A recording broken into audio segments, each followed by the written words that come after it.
అప్పటి బీఆర్ఎస్ గవర్నమెంట్లో జరిగినటువంటి అవినీతి అక్రమాలు ఒక్కొక్కటిగా వెలుగులోకి వస్తున్నాయి. రైతుల పేరిట ఉచిత కరెంటును ఇచ్చామని చెప్పినటువంటి గవర్నమెంటు పూర్తి స్థాయిలో వేల కోట్ల రూపాయలు అప్పులు చేసి విద్యుత్ కొనుగోలు వ్యవహారంలో పూర్తిగా రైతులనే కాదు అట్లా రాష్ట్రానికి కూడా అప్పుల ఊబిలో కూర్చున్నటువంటి పరిస్థితి మనకు కనిపిస్తుంది. ప్రధానంగా తెలంగాణ రాష్ట్రంలో రైతులకు ఉచిత కరెంటు పేరిట పూర్తి స్థాయిలో అందుబాటులో ఉంచుతామని చెప్పి అప్పటి కేసీఆర్ ప్రభుత్వం చెప్పింది.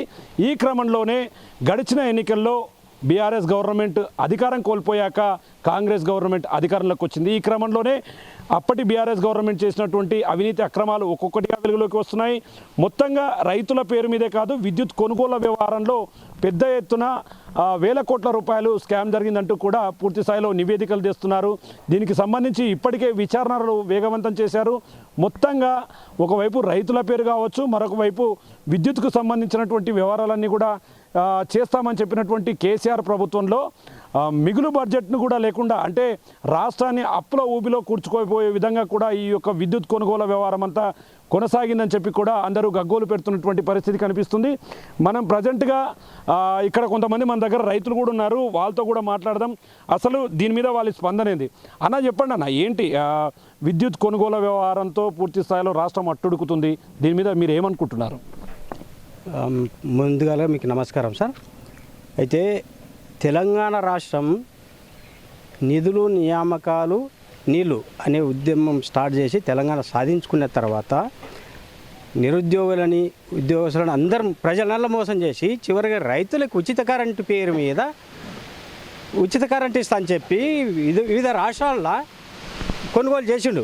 కానీ కొనుగోలు చేసి సక్రమంగా ఉందనుకున్నాం. కానీ ఇంత అవినీతి అనేది ఇప్పుడు కాంగ్రెస్ గవర్నమెంట్ వచ్చిన తర్వాత వెలుగు తీస్తే ఆయన చేసిన అవినీతి పుట్ట అంతా ఇంత కాదు, ఇదంతా రైతుల మీద పడుతుంది. ఈ భారమల్ల తెలంగాణ ప్రజల మీద పడుతుంది. కానీ ఈ పైసల్లో వేల కోట్ల కుంభకోణం, ఆ పైసలు కేసీఆర్ కుటుంబానికి పోయినాయి. మిగులు బడ్జెట్తోనే ఇచ్చిన రాష్ట్రము ఇంత లక్షల కోట్ల అప్పులు చేసేయడానికి ప్రధాన కారణం ఒక కేసీఆర్ గారి కుటుంబమే. దీనికంతటికి నైతిక బాధ్యత వహించి, నైతిక బాధ్యత కదా, ఆల్రెడీ ఈ కుంభకోణంలో ఆయన జైలు పోక తప్పదు, జైలు పోతాడు. ఎందుకంటే ఇది పబ్లిక్ ఇప్పుడిప్పుడే అర్థమవుతుంది, రైతులకు ఇప్పుడిప్పుడే అర్థమవుతుంది. ఏమని మాకు ఓహో ఆహా అనేటట్టు ఉచిత కరెంట్ ఇచ్చినట్టే నటించినాడు. కానీ మా పేరు మీద ఎన్ని వేల కోట్లు దోసుకెత్తిన విషయం ఈనాడు గ్రహిస్తుండరు. అన్ని మీడియా కానీ దర్యాప్తు సంస్థలు కూడా చాలా పకడ్బందీగా చేస్తున్నాయి.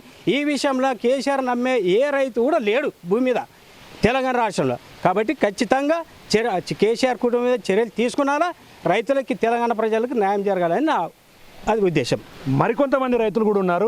అన్న ఇటు రండి అన్న, మరి మీకు ఉచిత కరెంట్ ఇస్తామని చెప్పారు, నిజంగా ఇచ్చిన టైంకు ఉచిత కరెంట్ అప్పట్లో వచ్చిందా? దాంట్లో వాస్తవం ఉందా? ఉచిత కరెంట్ అయితే ఏమి ఇవ్వలేదు. కానీ ఇలా ఇది డబ్బులు ఇది చేసినాడు.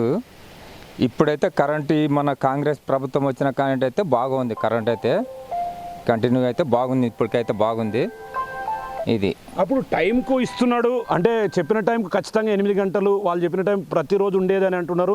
ఎక్కడ కూడా మేము అంతరాయాలని చేయలేదని చెప్పి అప్పుడు బీఆర్ఎస్ గవర్నమెంట్ నిజంగా అనుకుంటారా? దాంట్లో ఎప్పుడు బీఆర్ఎస్ గవర్నమెంట్లో బీఆర్ఎస్ కరెంట్ అప్పుడు ఉన్నది కానీ లేదు, ఎప్పుడైతే ఏమీ లేదు. ఇప్పుడు మా ప్రభుత్వము కాంగ్రెస్ ప్రభుత్వం బాగుంది, ఇది వాస్తవం. ఇది మరికొంతమంది రైతులు కూడా ఉన్నారు, వాళ్ళతో కూడా మాట్లాడదాం.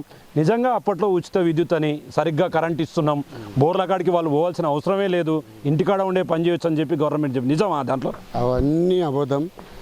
అప్పుడున్న పరిస్థితుల్లో మిగులు బడ్జెట్ ఉన్న రాష్ట్రాన్ని ఈ కరెంటు విద్యుత్ మన విద్యుత్ శాఖ మంత్రి అయినటువంటి కేసీఆర్, ఈ మిగతా ఆయన పేరు ఉండే ఈ జగదీష్ రెడ్డి గారు చాలా అవినీతికి పాల్పడినారు ఇంతవరకు. అయితే ఇప్పుడు మన కాంగ్రెస్ ప్రభుత్వం వచ్చినాక అవన్నీ ఒకటికొకటి వెలికి తీస్తే వాళ్ళ భాగవతం కన్నే బయటపడింది. ఇంతకుముందు ఇప్పుడున్న గవర్నమెంట్ వాళ్ళు పిలిస్తే కూడా కేసీఆర్ జగదీష్ రెడ్డి వాళ్ళల్లా చర్చకు రానట్ట తప్పించుకొని తిరుగుతున్నారు. ఎంత తప్పించుకున్నా చర్యలు అయితే తీసుకోవాల్సిన అవసరం ఉంది.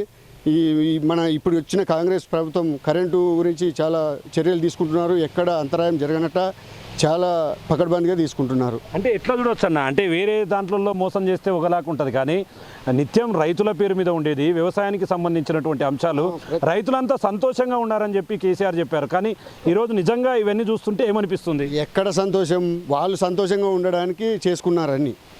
మన రైతుల కోసం చేసింది ఏం లేదు. 10 గంటలు 12 గంటల కన్నా ఎక్కువ ఇచ్చిందే లేదు. మిగతా అన్ని ఫ్యాక్టరీలు గోదాములు వాళ్ళకున్న కంపెనీలకు వాడుకున్నారు తప్ప ఈ రైతులకు చేసింది ఏమీ లేదు. అట్లా దీనిపైన చర్య తీసుకోవాలని కోరుతున్నాం. చూస్తున్నాం అంటే ఒక్కొక్క రైతు అప్పట్లో మా పేరు చెప్పి చూడడానికి మాత్రమే అలా చేశారు తప్ప లోపల మాత్రం ఒక భారీ స్థాయిలో అవినీతి అక్రమాలు చేశారని చెప్తున్నారు. మన దగ్గర ఇంకో ఆయన కూడా ఉన్నాడు, రైతే. అన్న, ఎక్కడ రైతుగా పనిచేస్తావు, ఏంది ఇప్పుడు అంతా కూడా ఈ విద్యుత్ అంతా అమ్ముకున్నారని ఆరోపణలు వస్తున్నాయి, ఏం చెప్పాలనుకుంటున్నారు? మాకు కరెంటు చూడమ్మా బాగుంది ఇప్పటికి. అప్పుడు ఏంటంటే టీఆర్ఎస్ గవర్నమెంట్లో కుంభకోణం నడిచింది కరెంటు.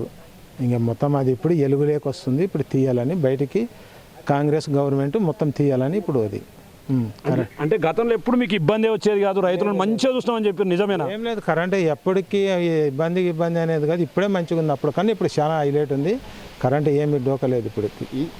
ఈ గొర్రెల కుంభకోణంలో కూడా 700 కోట్లు మొత్తం రైతులకు ఇస్తామని చెప్పి ఒక 200 గొర్రెలు కొని 500 గొర్రెల వరకు మొత్తం మోసాలు తప్ప చేసింది ఏమి లేదు టీఆర్ఎస్ ప్రభుత్వం.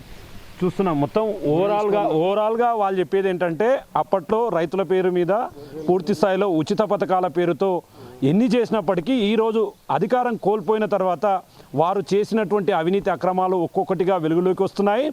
కరెంటు పంపిణీ విషయంలో, విద్యుత్ పంపకాలలో విషయంలో, కొనుగోళ్ల విషయంలో పూర్తి స్థాయిలో అవినీతి అక్రమాలు జరిగాయని, అలా అక్రమాలకు పాల్పడ్డ వారిపైన కఠినమైన చర్యలు తీసుకోవాలని చెప్పి కూడా రైతాంగం అయితే డిమాండ్ చేస్తున్నటువంటి పరిస్థితి ఇక్కడ కనిపిస్తుంది. ఇది ఓవరాల్గా దీనికి సంబంధించినటువంటి లేటెస్ట్ అప్డేట్. కెమెరా పర్సన్ నగేష్తో శంకర్ గౌడ్, బిగ్ టీవీ, గద్వాల నుండి. For more videos like this, subscribe Big TV channel.